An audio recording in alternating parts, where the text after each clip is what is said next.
Come on, come on, come on, come on. Listen, guys, we are live in 5, 4, 3, 2, 1. Good evening. Y'all tune in on this thing right now. Let's get it. Let's go on tonight. Good evening. Come on, each and every one of y'all on tonight. Y'all get in on this thing.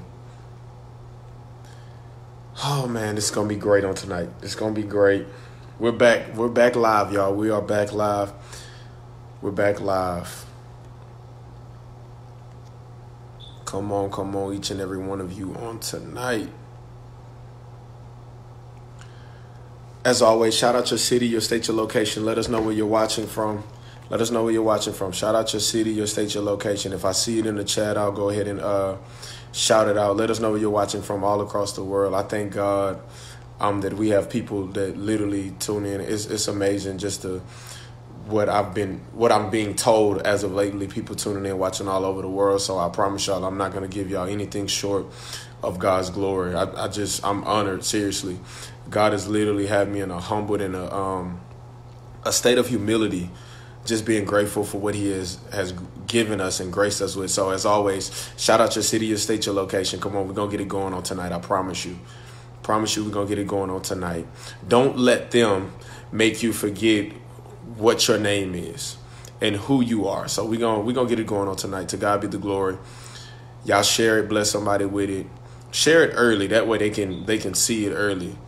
But to those that are watching this live and that will view this on the replay, I just thank God for each and every one of y'all on tonight. Y'all know, give me a second to get everything set up. That way we can go straight into the word without any interruptions or distractions, because I promise you this is going to be good. I've been meditating on this all day, and I just really wanted to get before God before I came to y'all with this word. That way we can ensure what God was trying to say. So I bless and I thank God for each and every one of y'all. Just making sure we got everything set up. Okay, I believe that's it. That's it. We're good. We're good to go on tonight. Bless each and every one of y'all. Thank y'all for tuning in. As always, Jersey Village is in the house. As always, everybody, let me know where you're watching from. Oh, I'm glad she said that. Marion, I'm glad you said that. Let us know where you're watching from all over the world. So listen. I know y'all see the title. Never allow, here it is. Never allow what you've been through or what you're going through to make you forget who you are. I know it doesn't sound deep, and I know it sounds real simplistic, but understand this. What's going on, Ladarius? Understand this, that for many of us, if we be completely transparent and honest, many of us, we go through seasons of our life that after we've experienced a traumatic situation or after we've experienced something, we forget who we are. Now, we're going to deal with this in a few phases, but first and foremost, I want you to understand this, that before the enemy had a chance to hurt you, before you had a chance to mess up, before they had a chance to leave you and isolate you and all of those different things that we're going to talk about on tonight, God had already spoken and gave you a name. And so you can't allow what you're currently facing and going through to make you allow you to forget what your name is and who you belong to. I find it funny because the old folks used to say it like this. It's not about what they call you. It's about what you answer to. Okay. It's not about what they call you. It's about, oh my God, it's about what you answer to. And so I want to instruct y'all on tonight is that you can't forget who and what you are. Don't allow them the opportunity to make you forget your name and where you come from. Okay. So we're going to go to scripture because I got to break up some generational stuff. And I want y'all to realize this, because what happened, if y'all have ever seen, okay, I'll leave that alone. We'll go to this first. Watch what it says in scripture. It says, in Colossians 2:8, it says, see to it that no one takes you captive by philosophy and empty deceit, according to human tradition. It says, see to it that no one takes you captive by philosophy. Come on, somebody type in the comment section so those that will view this in the future. Colossians 2:8. See to it that no one takes you captive by philosophy and empty deceit, according to human tradition, according to the elemental spirit of the world, and not according to Christ. Now watch this, because if you ever seen the movie Roots, you will know exactly what it is that I'm talking about and referring to when it comes down to this scripture. Y'all remember, if you've ever seen the movie Roots, if you haven't, please go back and watch this clip. You can pull it up on YouTube. What happened was there was a man by the name of Kunta Kinte. And so what happened was he was a slave, and he was getting beaten, all of these things. And the slave owner came to him and asked him what his name was. Oh my God. And asked him what his name was. And he began to declare that my name is Kunta Kinte. And so the man would whoop him some more and whoop him some more until finally he gave in. And he said that my name is Toby. He had, oh my God, he was whooped so much that he gave in into what the enemy wanted him to be. Okay, y'all missed it. He knew originally who and what his name was. But after the enemy began to abuse him and beat him, he said that my name is no longer, oh my God, my name is no longer Kunta Kinte, but it's Toby. And so God wants me to instruct many of you on tonight is that even though you are abused, even though you are afflicted, you cannot oh my God, you cannot help me. You cannot forget what your name is, and you cannot give in to what the enemy is calling you. Because God had already called you blessed, but you allow somebody to call you bitter. And so before the enemy had a chance to put in your mind and tell you who you were, God says that from your mother's womb, I had already ordained you. And so what are you saying on tonight? I'm glad you asked me, because we can no longer give in into what society is telling us. The scripture says literally, watch this, do not be taken captive by philosophy and empty deceit. That is the same way of a slave mentality. And although slavery has been abolished years ago, many of us are still enslaved to what people call us. Many of us are still enslaved to labels that people place upon us. Many of us are still enslaved to behavior and mindsets and perspectives. Why? Because we allow the enemy to tell us who we are. We will go to a job, sit down on our ambitions, sit down on our dreams when God has called us an entrepreneur, but we allow them to continue to treat us like an employee. And so no longer, I will not allow man's label to stop what God is doing in my life. Come on now. What's going on, Pastor Delvin? Come on now. Somebody begin to declare that I'm more than what they call me. Here it is. I'll say it again for the third time. It's not about what they call you. It's about what you answer to. And so when you begin to dig into Colossians and you begin to see this man of God go in and begin, oh my God, and begin to tear down these strongholds, because what was happening was people were forgetting who they were because they were taken captive by philosophy. If we're going to talk about coming out of being enslaved, if we're going to talk about coming about being in bondage, you can't allow what people are saying just because it sounds good to affect you and make you change who you are. Come on, I'll say it again. You can't allow what people are saying, oh my God, just because it sounds good, just because they've seen it on TV, just because they read it on Facebook, it should not, oh my God, alter what God has already spoken to you. You are more than what they call you. So here it is. Here it is. Understand this. Understand this, that if we're going to talk about your name and why is this so important, I told this to a church before. I said the reason why God is literally removing all labels and removing all titles, because majority of us won't do something past our job description. Oh man, I preached that a couple weeks ago. And Jesus, I was talking about when Moses was getting instructions from God and he was asking God, what do I tell the people? And God said, tell them I am that I am. I am what I am. Because many times when you put labels on things, you begin to hinder it.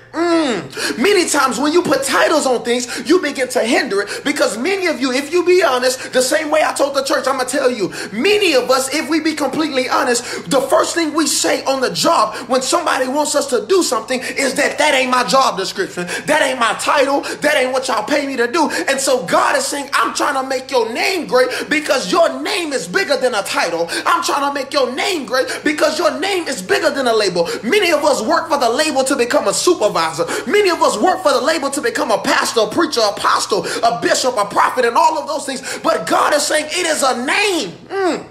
That that is bigger than all of that. And I'm not trying to make the position great. I'm trying to make your name great. Because even when the position is gone, I'm still putting greatness on the inside of you. Come on now. I know. Because the systematic approach says, once I achieve a title, once I achieve a label, then I have a sense of accomplishment. And what they have been teaching us, what they have been enslaving us with, is that as long as we have a title, then we have something that our egotistic perspective can hold on to. Because I have this title, now I have power. Because I have this title, now I have authority. But God is saying that I gave you authority in the garden. God is saying that I gave you authority at the beginning of this thing. God is saying that your power is not tied to a title. Your authority is not tied to a position. But I'll give you power over the position. Come on now. Many of y'all ain't even, y'all in ministry, but you ain't even got a label. You ain't even got a title yet. And you got more power than the preachers and the pastors. But the problem is you're sitting down on your power because you ain't got the title yet. You're sitting down on your power because you ain't got the position yet. You're sitting down on your power because they ain't promoted you yet. But God is saying before they had a chance to do that, I had already placed purpose in you.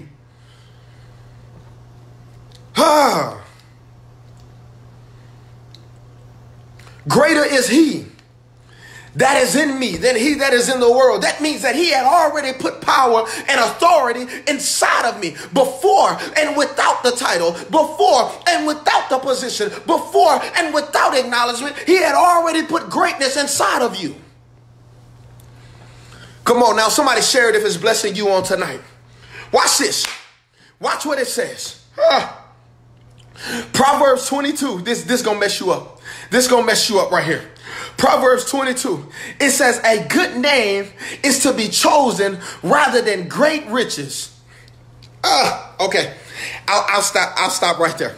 Proverbs 22. Somebody type it in the chat so they can get it. I want to speak this and declare this over your life. Those of you that are watching this live and those of you that will view this in the future, I want to speak this over your life because many of you are delaying God's assignment for your life because you're waiting on a title. Many of you are delaying God's assignment on your life because you're waiting on a position. But I want to speak a word over your life is that they don't have to give you the, oh my God, they don't have to give you the position. They don't have to call you that. You just walk in it.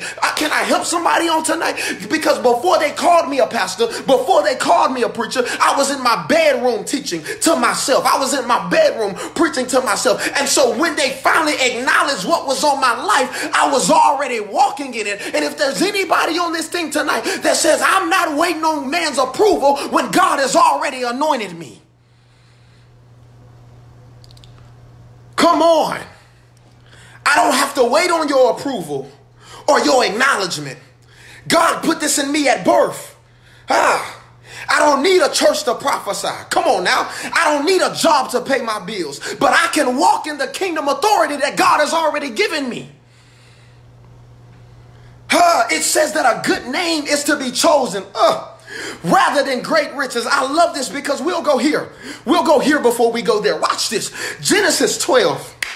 It's one of the greatest stories ever told because if we go back to the first original verse, now God is getting ready to use Abram. And if anybody knows anything about Abram, before he became, I'm going to leave that alone. Before he became Abraham, he was Abram. Before he got transformed, he had to find his identity in who God had already called him to be. And many of you, we cannot be transformed because we ain't figured out our identity yet. We cannot be elevated because we don't have identity where we are yet. Can I help somebody and stay here parenthetically really, really quickly? And I'll leave y'all alone. But you cannot go forward until you figure out right now. Many of us begin to cry out and say, God, what's concerning next? And what are you doing next? And I want the next level anointing. And I want this and I want that. All of that's fine and dandy. But God said you can't get next if you don't figure out now. You can't go forward unless you figure out right now. The future means nothing if you can't figure out the present. And so what he was saying was, watch this. In order to be transformed, first you got to figure out who you are. So we get to Genesis 12. I know I got off a little off the rails. Y'all got to forgive me. So we get to Genesis 12 now, talking about this thing. Watch this. And if you go to Genesis 12, what happened was God had just told Abram, what's going on, y'all? God had just told Abram, he says that I need you to separate yourself from your family and your kindred, and I need you to go out. If you are ever going to elevate, you cannot be scared and afraid to separate. Okay, before God transformed him, he had to make sure he can trust him by breaking away from generational curses. He had to make sure he can trust him by breaking away from religion. He had to make sure he can entrust him by breaking away from what he was already accustomed and adapted to. And God is saying for many of us in this season, in order to go forward, in order to push farther, you have to learn how to break away from what you're used to. He says, I'll make your name great. I know it didn't happen in your family. And I know they were doing this. And I know they were doing that. But I'm going to make your name great. What are you saying? I know what your family got going on, but I'm trying to make your name great. What happens is sometimes in order to get, oh my God, in order for God to rain favor on your family, you got to separate from them in a season. In order to be able to bless them, sometimes you got to separate from them, because what's happening is you are entrapped, you are enslaved on your last name when God say, I gave you a first one. Come on now. Don't allow the pressures of your last name to affect the promises of your first name. Oh my God. I can preach right there. I can preach right there. Don't allow, oh my God, the pressures of your last name. Come on, somebody declare that. I'm not going to allow the pressures of my last name to affect the promises of my first name. So he tells Abram, I need you to separate. I need you to go. And I love this, because when God does something, oh my God, it comes with specific instructions, but it also comes with the reward of it before you get there. I love God so much because he told Abram what he was going to do for him if you trust me. Many of you, oh my God, they say warning comes before destruction, but warning also comes before deliverance. Oh my, they say warning comes before destruction, but it also comes before deliverance. What are you saying on tonight, BJ? I'm glad you asked. I need you to understand that God is going to give you the provisions and plans to move forward. So he tells him, if you trust me, this is what's going to happen. He says that, watch this, I will make a great nation out of thee. I will bless thee and make your name great. Okay, y'all missed it. Y'all missed it. We're going to try it again. We're going to try it again. He says, and I will make of thee a great nation, and I will bless thee and make thy name great. Okay. Why is that so important? Because if he make your name great, that means that, oh my God, it's going to be something that people are not accustomed to. Because I'm used to, oh my God, I'm used to kings and queens acting this way. And I'm used to bishops and apostles and leaders doing it this way. But now I see God raising up somebody that is unorthodox. Now I see God raising up somebody that is unlike everybody else. And so how is it that you can walk in this and you don't have the title yet? Because God made my name great. How is it that I can move in this thing and I don't have the title yet? Because God made my name great. And I want to speak to you on tonight and get you to understand that before they had a chance to throw dirt on your name, God had already established who you are. Many of you just need to go to it, dust it off, and say, God, this is who I am. God, this is who you created me to be. Come on, somebody got to begin to decree and declare and pray that thing. God, I'm walking in who you called me to be. This is my name. Come on, somebody insert their name on this thing tonight. Type your name on tonight. Put your own name in the atmosphere. I know you've been interceding for everybody else. I know you've been praying and crying out for everybody else, but I need you to lift your own name in the atmosphere and say, God, make BJ's name great.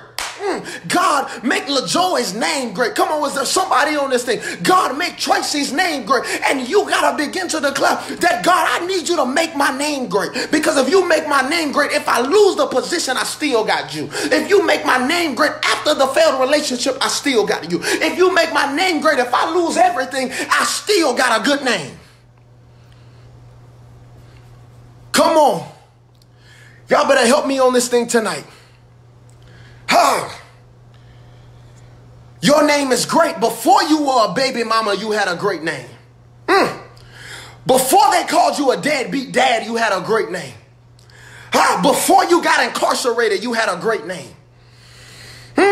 Before you got laid off, you had a great name. You can't allow what's currently going on to affect what God had already called you. He says, I'll make your name great. I'll make your name great. Come on, somebody just begin to declare, God, make my name great. They called me bitter, but I know my name is great. They said I was broken and wouldn't recover, but make my name great. They said that I would always have to depend on somebody, but make my name great. Because before you fell into temptation, before you fell into sin, come on, let's be real on this thing. Before you fell into addiction, the only way you can come out of this thing is remembering who you are. The only way you can recover from it is to remember who you are. Oh my God. To snap back into reality, to snap back into what he had already promised you, to snap back on those dreams and desires and plans you had before the accident happened, to snap back into what he had already prophesied over your life before you fell into that, and before you went there, and before they did that, and before she said that, and before he hurt you that way. You have to learn how to snap back into what he had already spoke to you. I'll prove it to you, and we're through. I'll prove it to you. We're through. I done spent up too much of y'all time. I'll prove it to you. If many of you had parents like I had, they would coach me at home, so when I got out, I already knew what to do. Okay.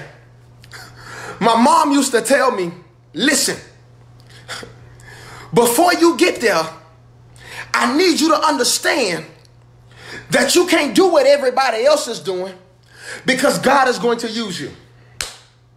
Okay.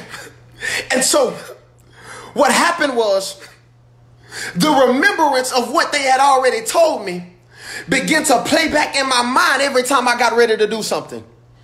Okay. Oh, y'all don't like it. We finna go home right here. What God is saying is, those prayers that you prayed and got your answers for, those were what's going to come up in the next season. But I need you to remember who you are in this season. Watch this. He tells Jacob, after he had been battling and wrestling with the angel, he tells Jacob, after he had been struggled and he has his hip hollowed, he tells Jacob, what is your name? And God is asking many of you on tonight, before I can elevate you, I got to make sure you know who you are. God is saying on tonight, what is your name? Before the traumatic experience, what was your name? But before they lied on you, what was your name? Come on now. Before you smoked that, what was your name? Come on now. Before you had the child, what was your name? But before you messed up the money, what was your name? Before you went to that place, what was your name? But before you paid your $30 for the 3 hours at the motel, what was your name? And if you can go back and remember what I had already called you, then you can come out. The only way to come out is remember the calling. The only way to break out and break through is to remember the calling. Because if I can remember the calling, I can come out. And God is saying for many of you, you got to learn how to remember the calling. You got to remember what he had already spoke over your life before that situation, before they hurt you, and before you were abused, and before you were touched, and before you were raped, and before they mishandled you, and before they deceived you. I had already spoke over your life. And so if you can just think back on who you were before that, your dreams are not destroyed because your name's still good. I know they drug it through the mud, but that was just fertilizer. But your name is still good. I know they blasted and humiliated you on social media, but your name is still good. I love it. I love it. We're not going to allow the curses and the bloodline diseases and the bloodline battles of our last name to affect our first name. We're not going to allow what our parents struggled with and what our forefathers struggled with and how they mismanaged things and how they didn't want to repent and how they were fake and how they acted. We're not going to allow what happened to our last name to affect our first. Before he became Israel, he had to realize that I am Jacob. And he says, you're no longer to be called Jacob because now you can identify with who you are. I'll change you after you identify. I'll anoint you after you identify. But it only comes after after you're able to identify who you are. Come on now. You're asking God, why can't I be elevated? I'm stuck. Who are you? Many of you just need to look in the mirror on tonight after you get up. Who am I? Who am I? People look at me crazy because sometimes I'm in the house or sometimes I'm out and I'll stop and I'll look at myself. Because I need to be reminded of who I am. But before the world can shake their perspective of me, before society can form their opinion of me, I have to be comfortable at what I'm looking at. I have to be reminded of what God has called me. So when I step out in the world, in that moment, I can't see myself. I'm already established, so I know who I am.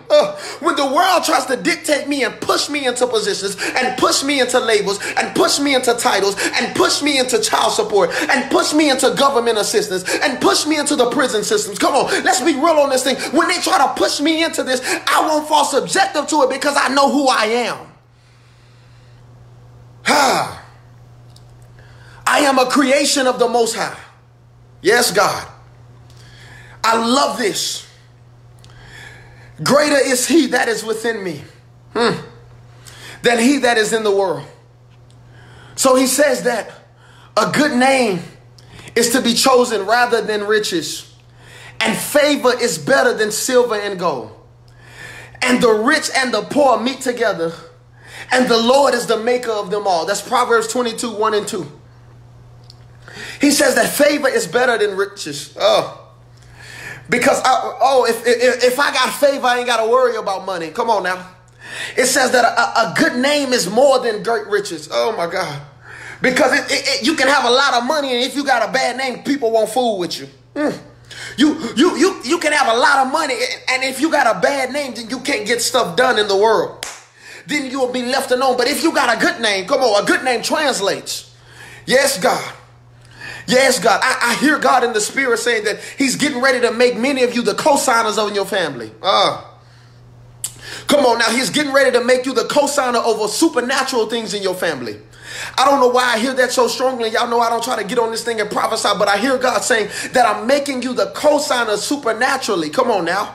Not just in the earth realm. I don't need you co-signing for cars and houses and all of those type of things. But God's saying I'm making you the co-signer of the family. Basically, I'm establishing your name so they can get what they need supernaturally. I'm establishing your name so they can get what they need from heaven. I'm making you the co-signer. Oh my God. I'm making you the co-signer of your family.